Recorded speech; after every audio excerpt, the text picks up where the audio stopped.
নমস্কাৰ বন্ধু বান্ধৱীসকল আসাম হাব চেনেলটোত আপোনালোকক পুনৰ এবাৰ স্বাগতম জনাইছোঁ আজিৰ এই ভিডিঅ'টোত আমি ডিছকাছ কৰিম ডিগবৈ ৰিফাইনেৰীত কেইটামান এপ্ৰেণ্টিছৰ ভেকেঞ্চি ওলাইছে ডিফাৰেণ্ট পোষ্টৰ কাৰণে ডিফাৰেণ্ট টাইপৰ ভেকেঞ্চিজ আছে চ' আপোনালোকে ভিডিঅ'টো এণ্ডলৈকে চাব এই ভিডিঅ'টোত আমি ডিছকাছ কৰিম কোনে কোনে এপ্লাই কৰিব পাৰিব লাষ্ট ডেট কেতিয়া কেনেকৈ এপ্লাই কৰিব সকলোবোৰ চ' জাষ্ট ভিডিঅ'টো এণ্ডলৈকে চাব চেনেলটো নতুন থাকিলে চেনেলটো ছাবস্ক্ৰাইব কৰি দিব আৰু আমাৰ টেলিগ্ৰাম চেনেলটো জইন কৰি ল'ব চবলক ভিডিঅ'টো এতিয়া ষ্টাৰ্ট কৰোঁ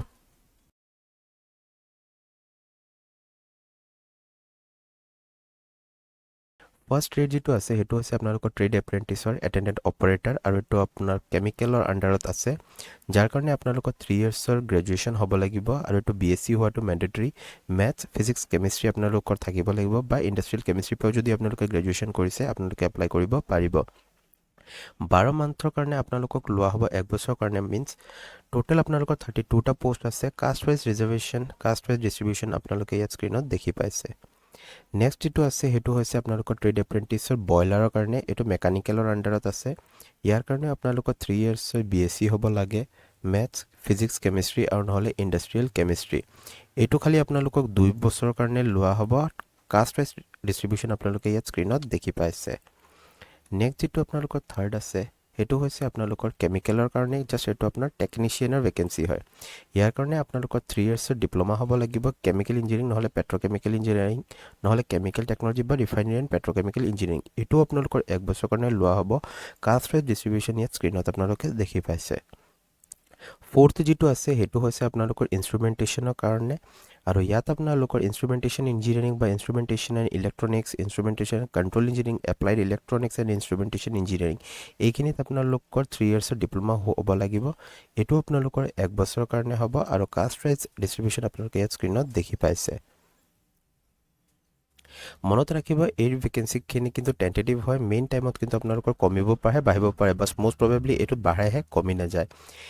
ST/SC কেণ্ডিডেটে ৰিলেক্সেশ্যন পাব ঠিক তেনেকৈ OBC পাব PWDও পাব PWD খালি এপ্লাই কৰোঁতে মনত ৰাখিব যে সিহঁতৰ কাৰণে কিছুমান কোড দিয়া আছে সেই কোডখিনি হিচাপতহে এপ্লাই কৰিব লাগিব আৰু আপোনালোকে এপ্লাই কৰাৰ আগতে আপোনালোকে নিজে চাই ল'ব যে কোনটো পোষ্টৰ কাৰণে কোনখিনি আপোনালোকে কৰিব পাৰিব ঠিক আছে এলিজিবিলিটি ক্ৰাইটেৰিয়াত মই ডিসকাস কৰি দিছোঁ ইয়াত কৈছে যে যোনটো পোষ্টৰ কাৰণে আপুনি এপ্লাই কৰিব হেতু পোষ্টৰ যেটো এডুকেশ্যন কোৱালিফিকেশ্যন থাকে সেই কোৱালিফিকেশ্যনখিনি আপোনালোকৰ কমপ্লিট হৈ যাব লাগিব মানে পাছ আউট হ'ব লাগিব আপোনালোকৰ যদি এতিয়ালৈকে ৰিজাল্ট আহা নাই বা আপোনালোকৰ যদি বেক লাগিছে তেনেহলে কিন্তু আপোনালোকে এপ্লাই কৰিব নোৱাৰিব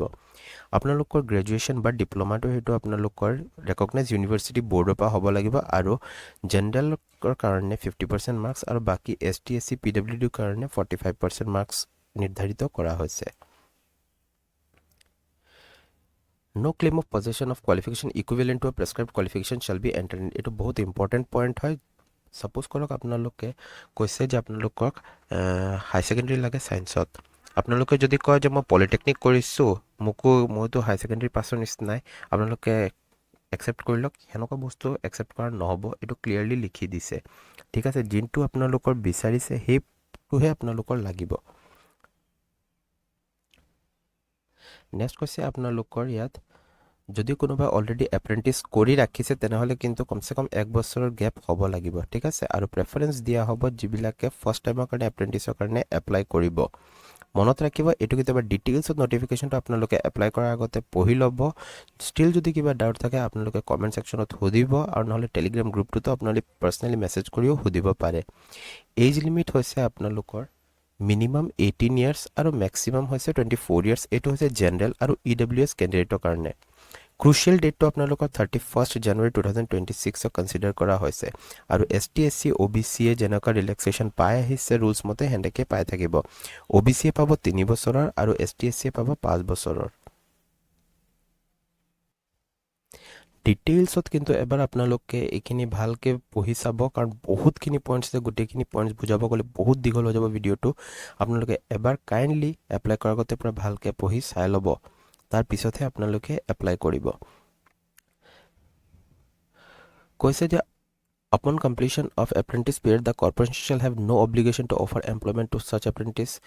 ঠিক আছে ইয়াত কৈছে যে আপোনালোকৰ এপ্ৰেন্টিছ কমপ্লিট হৈ যোৱা মানে আপোনালোকৰ তাতে কেস খতম হৈ গল ঠিক আছে আপোনালোকে আকৌ তাত পাৰ্মানেন্ট হ'ব কাৰণে আপোনালোকে জোৰ দিব নোৱাৰিব প্ৰেছাৰাইজ কৰিব নোৱাৰিব ঠিক আছে, এইটো বস্তু কিন্তু মনত ৰাখিব। সিলেকশ্যন মেথডলজিটো একেবাৰে সিম্পল হয়, আপোনালোকৰ কোনো ৰকমৰ এক্সাম কণ্ডাক্ট কৰা নহয়। NAPS NATS পৰ্টেলত আপোনালোকে ৰেজিষ্ট্ৰেশ্যন কৰিব, তাত যেতিয়া আপোনালোকে মাৰ্কছবোৰ যেনেকৈ দিব সেইটো বেচিছত আপোনালোকক মানে মেৰিট লিষ্টটো প্ৰিপেয়াৰ কৰা হ'ব। যাৰ বেছি মাৰ্কছ থাকিব তাকে চিলেক্ট কৰা হ'ব। এইটো চিম্পল কথা, এইটো আপোনালোকে মনত কৰিব। তাৰপিছত আপোনালোকৰ নাম অহাৰ পিছত আপোনালোকৰ ডকুমেণ্ট ভেৰিফিকেশ্যন হ'ব। আপোনালোকৰ গোটেই ডকুমেণ্টছখিনি লৈ যাব লাগিব। আপোনালোকৰ ডকুমেণ্ট ভেৰিফিকেশ্যন হৈ যোৱাৰ পিছত যেতিয়া আকৌ ফাইনেল লিষ্ট এটা আহিব, তাৰপিছত আপোনালোকে নিজৰ এটা pre engagement medical fitness test এটা কৰাব লাগিব। ঠিক আছে, এইটো আপোনালোকক কৈ দিব টাইম টু টাইম হিচাপে, আপোনালোকে এইখিনি গোটেইটো আপোনালোকে গম পাই যাব। আপোনালোকে চব নিজৰ যিবোৰ চাৰ্টিফিকেট থাকে, মাৰ্কশ্বিট থাকে, সেইখিনি কিন্তু আপোনালোকে ৰেডি কৰি ৰাখিব, কাৰণ এইখিনি আপোনালোকৰ ডকুমেণ্ট ভেৰিফিকেশ্যন টাইমত দৰকাৰ পৰিব। ঠিক আছে, লাইবিলিটি ডিক্লেয়াৰ এইটো ইম্পৰ্টেণ্ট হয়। যদি কাৰোবাৰ কিবা আগৰ পৰাই বেমাৰ আছে, কিছুমান ডিফিচিয়েঞ্চি আছে, এবনৰ্মেলিটি আছে, তেনেহ'লে কিন্তু সিহঁতি আগৰ পৰাই থ'ব লাগিব যে এইটো প্ৰব্লেম আছে। ঠিক আছে, যদি আনফিট পোৱা যায় তেনেহ'লে কোনো ৰকমে আপোনালোকক কিন্তু এইটোত আকৌ জবত লোৱা নহ'ব, ক্লিয়াৰলি লিখি দিছে। ঠিক আছে, ষ্টাইপেণ্ড যিটো ৰুল হিচাপে পায় সেইটোৱে পাই থাকিব। ইয়াত ডাইৰেক্টলি মেনশ্যন কৰা নাই যে কিমান পাৰ মান্থ দিয়া হ'ব বুলি। ইঞ্চুৰেঞ্চ কাভাৰেজৰ বাকী লিভ হলিডে যেনেকুৱা যি পায় তেনেকুৱা চব পাই গৈ থাকিব ৰুলছ মতে। যদি আপোনালোকৰ ষ্টিল কিবা এটা ডাউট থাকে আপোনালোকে কমেণ্ট ছেকশ্যনত সুধিব। আৰু এপ্লাই কৰোঁতে আপোনালোকে মনত কৰিব, মই যিটো অফিচিয়েল ন'টিফিকেশ্যন আছে সেইটো মই টেলিগ্ৰাম চেনেলটোত দি দিম, আৰু অফিচিয়েল ৱেবছাইটটো মই ডেছক্ৰিপশ্যনত দি দিম। তাত আপোনালোকে যাব, গৈ পিনি আপোনালোকে হোৱাটছ নিউজ ক্লিক কৰিব, গো টু এংগেজমেণ্ট এপ্ৰেণ্টিছ ইয়াত যাব, গৈ পিনি নিজকে ৰেজিষ্টাৰ্ড কৰিব। ঠিক আছে, ৰেজিষ্টাৰ কৰাৰ পিছত আপোনালোকে ইয়াত ছাবমিট কৰিব, গোটেইখিনি ইনফৰ্মেশ্যনছবোৰ দিব, দিয়াৰ পিছত আপোনালোকৰ ছাবমিশ্যন হৈ যাব। ঠিক আছে, আৰু তাৰপিছত আপোনালোকে নিজৰ এটা প্ৰিণ্ট আউট উলিয়াই ল'ব একনলেজমেণ্ট ৰিচিপ্টখনৰ। কিবা ডাউট থাকিলে কমেণ্ট ছেকশ্যনত সুধিব। টেলিগ্ৰাম চেনেল আছে তাতো আপোনালোকে সুধিব পাৰে, গ্ৰুপ আছে তাতো সুধিব পাৰে। লগ পাম অতি সোনকালে আন এটা নতুন ভিডিঅ'ত। Thank U.